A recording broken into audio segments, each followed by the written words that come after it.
네, 안녕하십니까? 오늘 말씀은 에레미야서 19장, 20장 말씀을 읽겠습니다. 요절 말씀은 20장 9절. 내가 다시는 여호와를 선포하지 아니하며 그의 이름으로 말하지 아니하리라 하면 나의 마음이 불붙는 것 같아서 골수에 사무치니 답답하여 견딜 수 없나이다. 에레미야 19장은 하나님의 명령을 따라 이제 그 온기를 흰놈의 아들 골짜기에 가서 깨뜨리는 사건이 나옵니다. 여호와께서 이와 같이 말씀하시되 가서 토기장의 온기를 사서 백성의 어른들과 제사장의 어른 몇 사람과 이 하시드 문 어기 곁에 있는 흰놈의 아들의 골짜기로 가서 거기서 내게 이런 말을 선포하여. 하나님께서는 에레미야에게 토기장이 집에 가서 토기 만든 것을 통해서 하나님의 절대의 주권에 대해서 말씀하셨습니다. 이제는 그 토기장이 집에 가서 토기를 하나 사다가 지도자들, 즉 이제 어른인 장로, 리더들을 몇 사람을 데리고 가서 힘론의 아들 골짜기에서 말씀을 선포하라고 말씀하십니다. 예루살렘에서 이제 우리 느헤미야서를 보면 12개의 문이 있는데 첫째 문이 양문이고 그 다음 쪽에 쭉 중수를 해 나가다 맨 마지막에 북문이 있고 다시 돌아가는 여러 문들이 있지 않습니까? 그런데 여기서 북문이라고 말하지 않고 하시드 문이라고 되어 있는데 그 밑에 난해줄을 보면은 질그릇 조각 문이라고 되어 있습니다. 온기를 깨라 해서 하시드 문이라고 하는데 일반적으로는 쓰지 않고 보통 흰놈의 아들 골짜기라고 하지 않습니까? 북문을 넘어서면 이스라엘 그 쓰레기 태우는 데가 있는데 거기가 그 흰놈의 골짜기 인신 공양 제사를 드렸던 것으로 흰놈의 아들 골짜기인데 이제 이곳을 죽음의 골짜기로 이렇게 하겠다는 것입니다. 이제 이게 그 헬라어로 게헨나라고 부르는데 영어에서는 헬 이게 이제 지옥 문을 상징을 하고 있습니다. 3. 말하기를 너희 유다 왕들과 예루살렘 주민아 여호와의 말씀을 들으라. 만군의 여호와 이스라엘의 하나님이 이같이 말씀하시되 보라 내가 이곳에서 재앙을 내릴 것이라. 그것을 듣는 모든 자의 귀가 떨리니. 여기서 이제 유다 왕들과 예루살렘 주민들이 거기서 무슨 말을 하는 거 하고 따라갔더니 거기서 이제 인신 제사를 드렸던 흰논 골짜기까지 데리고 간 것입니다. 그곳에서 이제 니네들에게 재앙이 임할 것이다 이렇게 선포를 하니까 이제 듣는 모든 사람의 귀가 떨렸다는 것입니다. 이렇게 이제 심판을 선포하신 이유가 무엇입니까?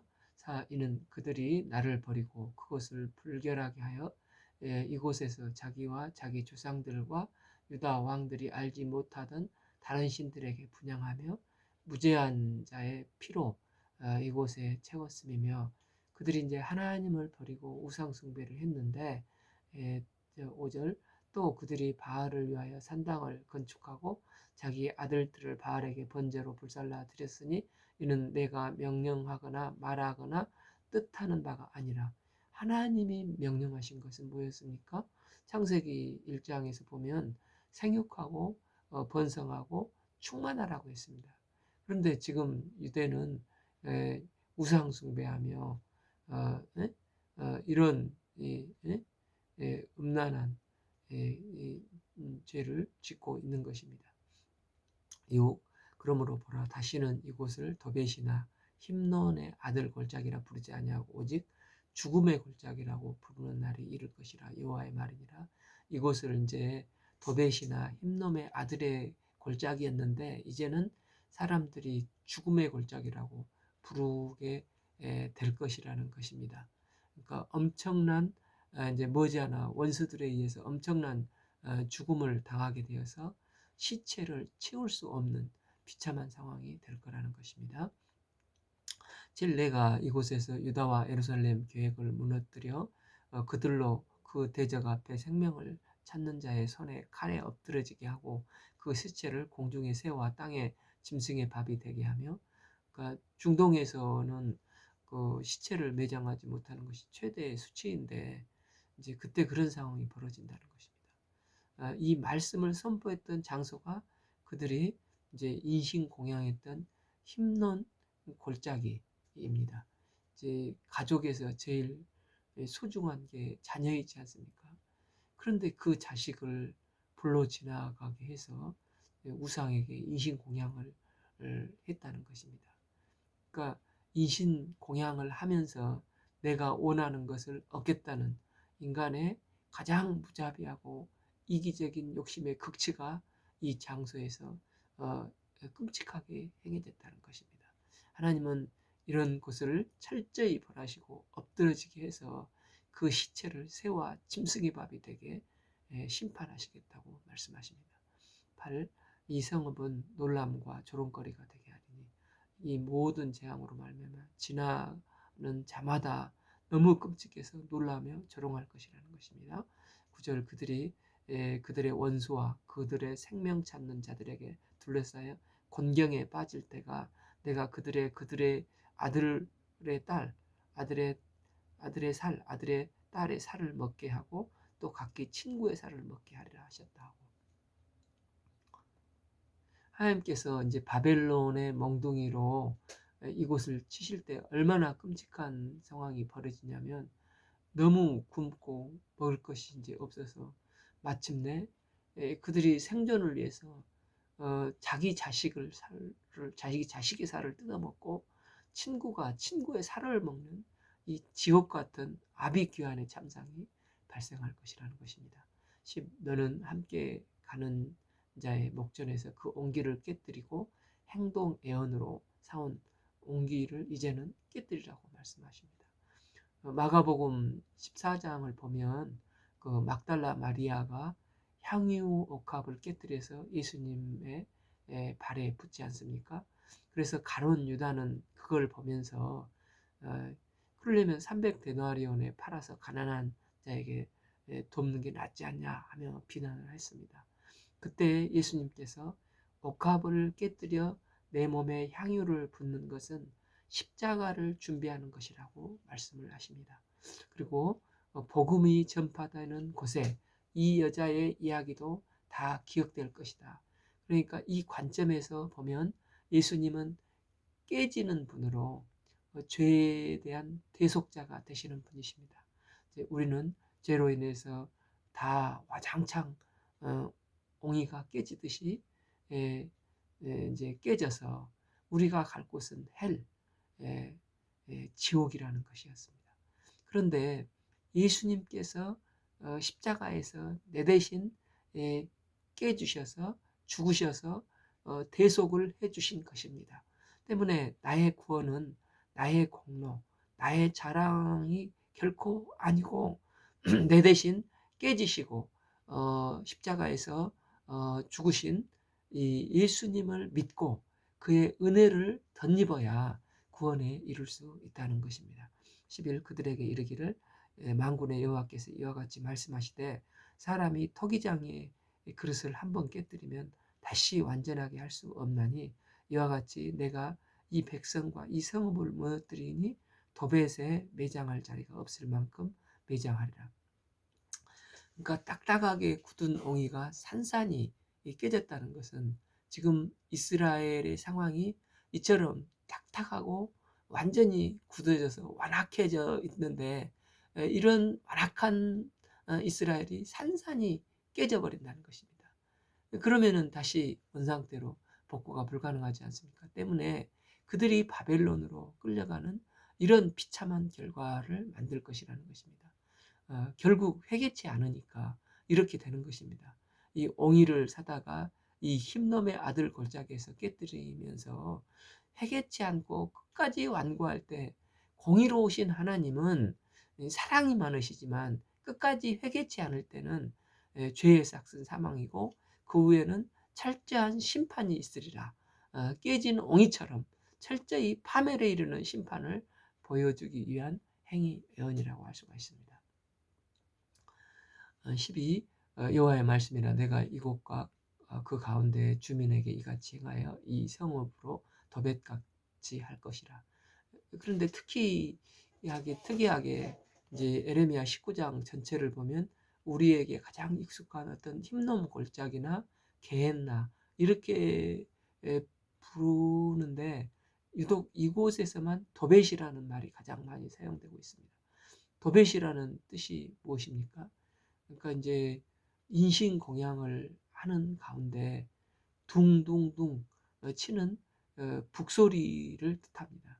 그러니까 몰렉에게 인신공양을 하며 얘들을 이제 불에 태워 죽이니까 자녀들이 죽어가면서 비명을 지르고 엄마, 아빠, 뜨거워 살려주세요. 막 절규했을 거 아닙니까? 그때 그 소리가 듣기 싫어서 그 시각에 둥둥둥 북을 치는 것입니다. 자기 자식들을 불태워 죽이며 이렇게 하는 게 이게 말이 됩니까? 그래서 이제 에레미야에서만 이 도벳을 강조해서 사용하고 있습니다. 이 도벳에서 북을 치며 우상 숭배했던 그 자리에서 이제는 하나님의 심판을 받을 것이라는 것입니다. 13 예루살렘의 집들과 유다 왕들의 집들이 그 집 위에서 하늘의 만상을 분양하고 다른 신들에게 전제를 부음으로 더러워졌은즉 도벳 땅처럼 되리라 하셨다 하니 14 에레미야가 여호와께서 자기에게 보내사 예언하게 하신 도벳에 돌아와 이제 여호와의 집들에 서서 모든 백성에게 말하되 이제 힘든 골짜기에서는 리더들에게만 선포됐는데 이제는 예루살렘으로 돌아와서 모든 백성에게 심판의 메시지를 선포하는 것입니다. 15 만군의 여호와 이스라엘의 하나님께서 이와 같이 말씀하시되 보라 내가 이 성읍에 대하여 선언한 모든 재앙을 이 성읍과 이 모든 촌락에 내리니 이는 그들의 목을 곧게 하여 내 말을 듣지 아니함이라 하니라. 이 아름다운 예루살렘마저도 하나님께서 떠나사 그곳을 이제 그것이 황폐하게 되어서 마치 힘든 골짜기처럼 모든 재앙이 임할 것이라는 것을 선포하고 있습니다. 왜입니까? 그들이 여호와의 목이 곧아서 여호와의 말씀을 듣지 않기 때문입니다. 완고한 이런 심판의 메시지를 듣고 그들은 화인맞은 양심으로 완악하여져서 끝까지 회개치 않았다는 것입니다. 하나님의 말씀은 그게 이제 축복의 말씀이든 또 심판의 말씀이든 하나님의 말씀은 신실하게 성취되는 것입니다. 에레미야 20장은 바스홀 총감독이 듣기 싫어서 에레미야를 핍박하는 내용입니다. 우리 인생은 누구에게나 믿는 사람이건 안 믿는 사람이건 결코 인생은 녹록지 않고 쉽지 않는 삶을 살아갑니다. 그럼 그런 가운데서 왜 우리가 하나님을 꼭 믿어야 하는 이유가 무엇입니까? 무엇보다도 구원의 약속이 되어 있기 때문입니다. 또한 어떤 상황에도 끊임없이 위로부터 공급되는 성령의 은혜가 있기 때문입니다.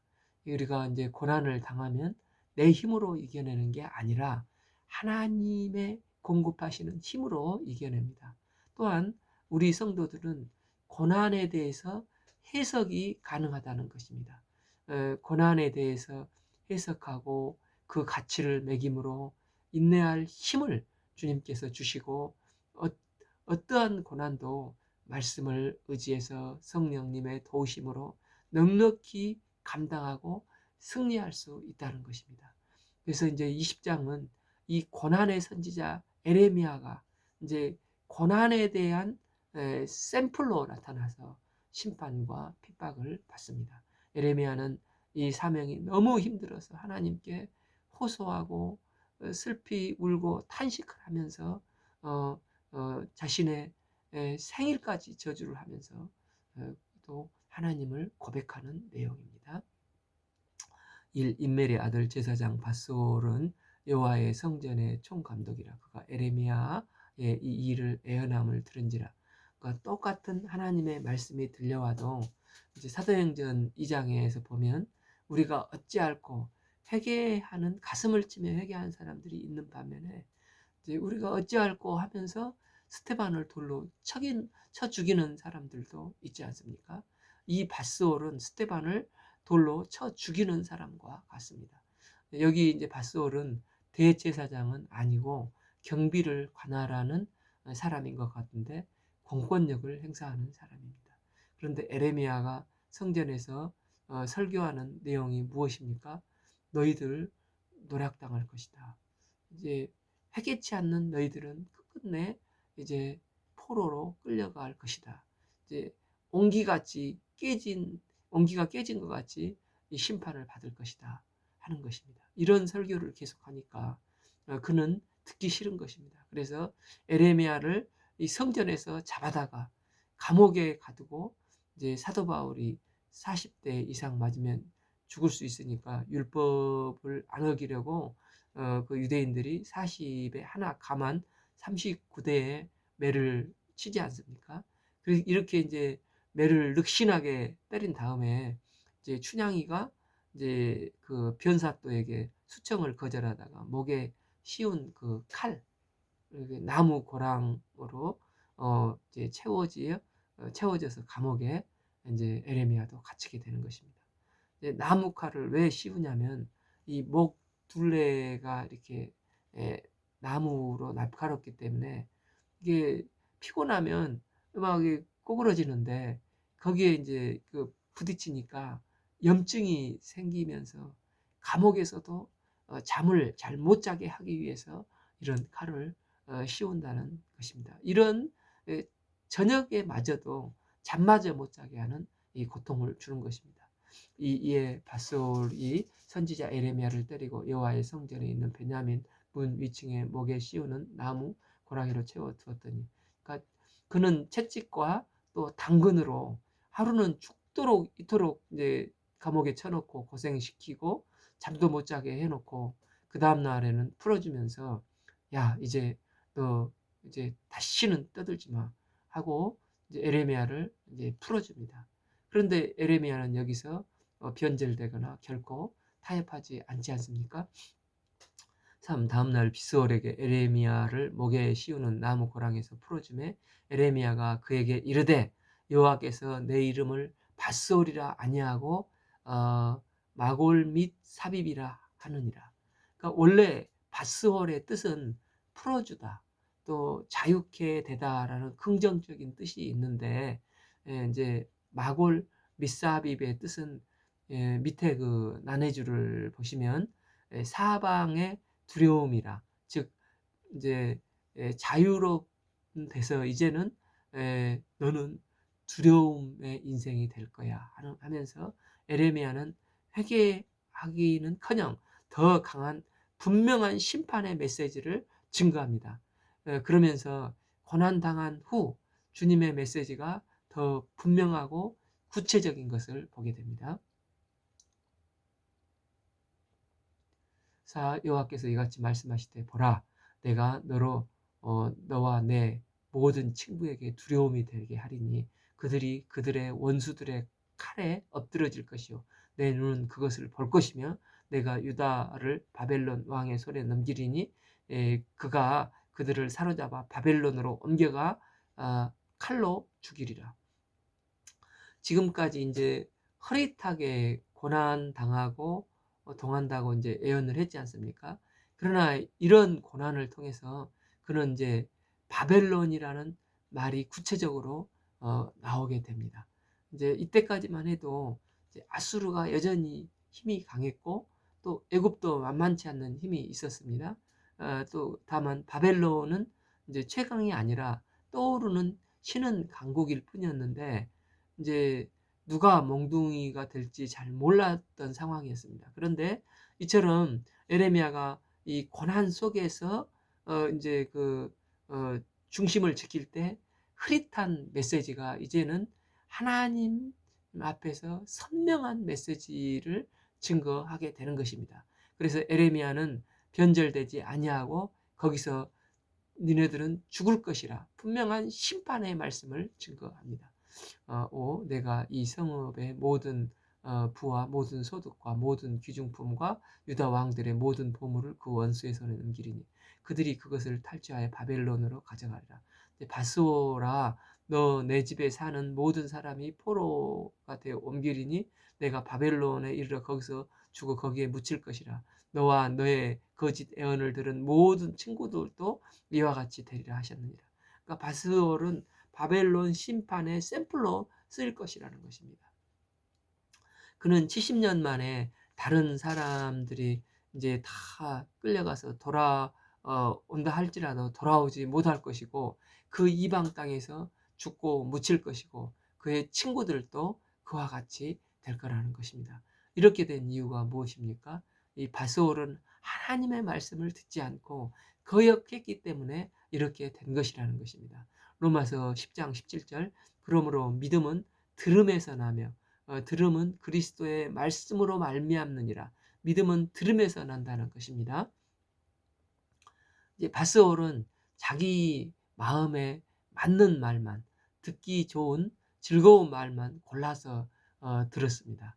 그리고 듣고 싶지 않는 말은 전혀 귀를 틀어막고 듣지 않았습니다. 때문에 결국 듣고 싶은 말만 듣다 보니까 나를 강화시켜서 내가 아니고 예수로 살아야 하는데 오직 이기적인 나를 강화시키므로 천상천하 유아 독전으로 이제 교만으로 치우쳐서 이제 그 에레미야를 핍박하고 때리고 목에 칼을 씌워 감옥에 넣고 죽인다고 위협을 하고 결국은 그가 두려움에 시달리다가 다 탈취당하고 또 자손들 친구들은 바벨론으로 끌려가서 망하게 되는 꼴이 되는 것입니다. 때문에 우리가 살 수 있는 길은 오직 하나님의 말씀을 어떤 말씀일지라도 겸손한 자세로 계속 들어야 합니다. 이제 바스올은 제사장이었는데도 말씀을 안 듣고 심판을 받게 되었습니다.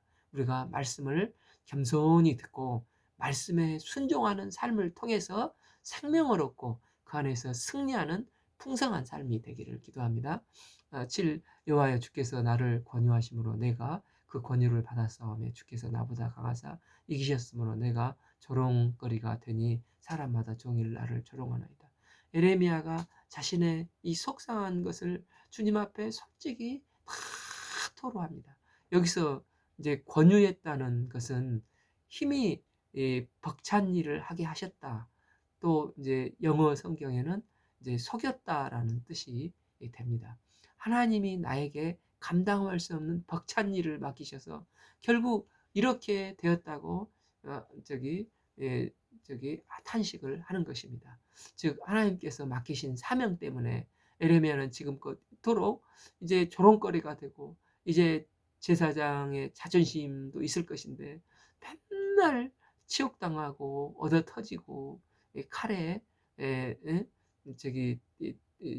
묶이고 종일 조롱거리가 되면서 당하기만 하니까 이제 에레미야는 깊은 영적인 침체에 빠지게 되는 것입니다. 8. 내가 말할 때마다 외치며 파멸과 멸망을 선포함으로 여호와의 말씀으로 말미암아 내가 종일토록 치욕과 모욕거리가 되니라.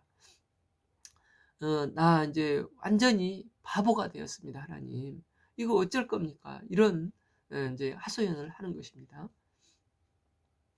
그래서 그는 이제 다시는 말씀을 증거하지 않겠다고 선포합니다. 그는 이제 영적인 깊은 침체에 빠져서 있습니다. 엘리야도 로뎀나무 아래서 깊은 영적인 침체에 빠져 죽기를 간구합니다. 열왕기상 19장 4절 자기 자신은 광야로 들어가 하룻길쯤 가서 한 로뎀나무 아래에 앉아서 자기를 죽기를 원하며 이르되 여호와여 넉넉하오니 지금 내 생명을 거두옵소서 나는 내 조상들보다 낫지 않아이다. 이제 모세도 영적인 침체에 빠지고 또 다윗도 이런 영적인 침체에 빠진 적이 있습니다. 그러면 이런 영적 침체기에서 빠져나올 수 있는 치유책은 무엇입니까? 다시 한번 구절을 보면 내가 다시는 여호와를 선포하지 아니하리라 하며 그의 이름으로 말하지 아니하리라 하면 나의 마음이 불붙는 것 같아서 골수의 사무친이 답답하여 견딜 수 없나이다. 그러니까 영적인 침체에서 벗어나는 것은 마음에 불붙는 것 같은 성령의 불이 임할 때라는 것입니다.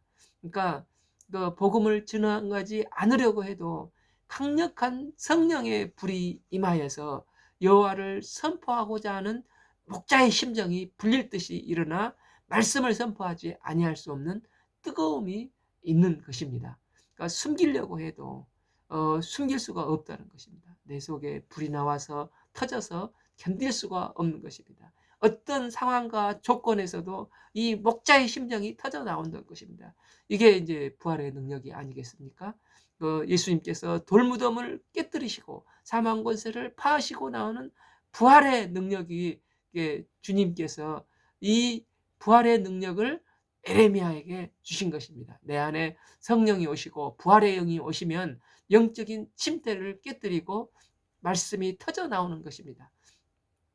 이 불같은 성령이 임할 때 모든 인습, 모든 관습, 제도, 선임권, 모든 처한 어둠의 환경을 깨뜨리고 팡펑 터져 나온다는 것입니다. 그때 이제 생수의 강이 흘러나오듯이 터져 나오는 것입니다. 이제 지난해 제가 이제 한국에서 이제 안식년 하면서 친구가 그러는데 지금 그 캠퍼스에 예수 믿는 사람은 3%도 안 된다는 말을 들었습니다. 이제 신천지가 하도 물을 흘러넣고 또 사회 전반에 기독교가 부정적이 되고 뭐 지금은 전도도 마음대로 할 수 없다고 합니다. 때문에 예수 믿는 사람이 극소수이기 때문에 오히려 좀 조롱의 대상이 되고 위축이 될 수도 있다고 합니다. 저는 그러니까 뭐 이런 얘기를 듣고 유럽이나 미국 얘기하는가 이렇게 생각을 했었습니다. 그런데 여기 제가 있는 이곳도 이제 전반 사역 때는 매일 캠퍼스에 좀 조심스럽게 가서 뭐 살다시피 했는데 지금은 이제 원초적으로 캠퍼스가 차단이 되어 있습니다. 또 사회적으로는 정치적으로 핍박이 심해서 누구도 기독교에 관심이 없고 또 혹시 밀고 할까 봐 옛날에도 그랬지만 지금은 아주 조직적입니다. 그러니까 신앙적인 말만 꺼내는 것도 힘이 듭니다. 그래서 혹시 이웃집 찬송가 소리가 들릴까 싶어서 저희들은 이웃집하고 아주 좋은 관계를 맺고자 열심히 노력을 하고 있습니다.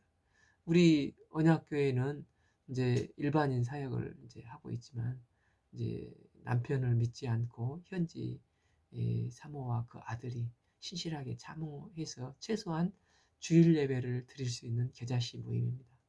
또 이제 어렵게 전도해서 한 가정이 참석하면 그들은 무슨 그 주일 예배가 동호회에 참석하듯이 이제 오고 또 자녀들 무슨 일이 있으면은 웅변대에다 학원 보낸다 하고 또 안 옵니다. 또한 어떤 자매들은 우여곡절 끝에 전도했는데 한 번 오고 너무 거리가 멀다 하고 또 안 옵니다. 그래서 저희가 할 수 있는 일은 주일 말씀 전하고 기도하는 일밖에 없습니다. 성령의 그 불이 임하여 어둡고 죽음의 그늘에 앉아 있는 이 15억 영혼을 잠자고 있는 이 나라에 새벽을 준비하면서 쓰임 받는 것이 참으로 요원해 보입니다. 그러나 말씀을 증거하고 이 목자의 심정으로 섬길 때 성령께서 새벽을 준비하는 생명의 역사를 이루실 것을 믿습니다.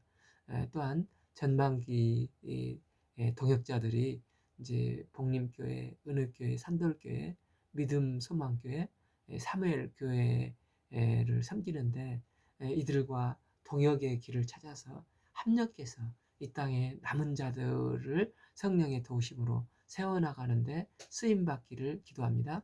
이제 저기 원래 작년 이제 6월에 성경 통독을 시작하면서 올 6월 1년이면 될 줄 알았는데 참 지금 속도를 보면 아마 올 말을 넘겨야 될 것 같습니다.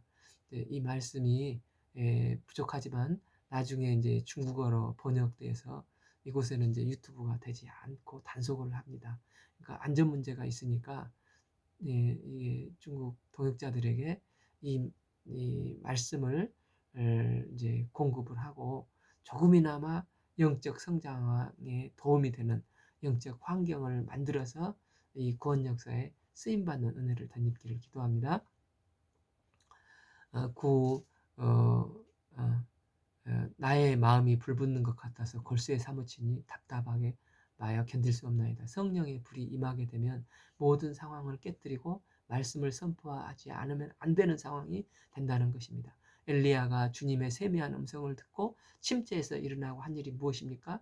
주님은 바알에게 무릎 꿇지 않는 7천 명이 있다고 했습니다. 그 전에 그는 혼자 뛰려고 했지만 그러나 사건 이후에 그는 가는 곳마다 선지자 생도들을 양육하여 제자 훈련을 시키지 않습니까? 엘리야가 승천할 때 막 50명씩 성도들이 나오지 않습니까?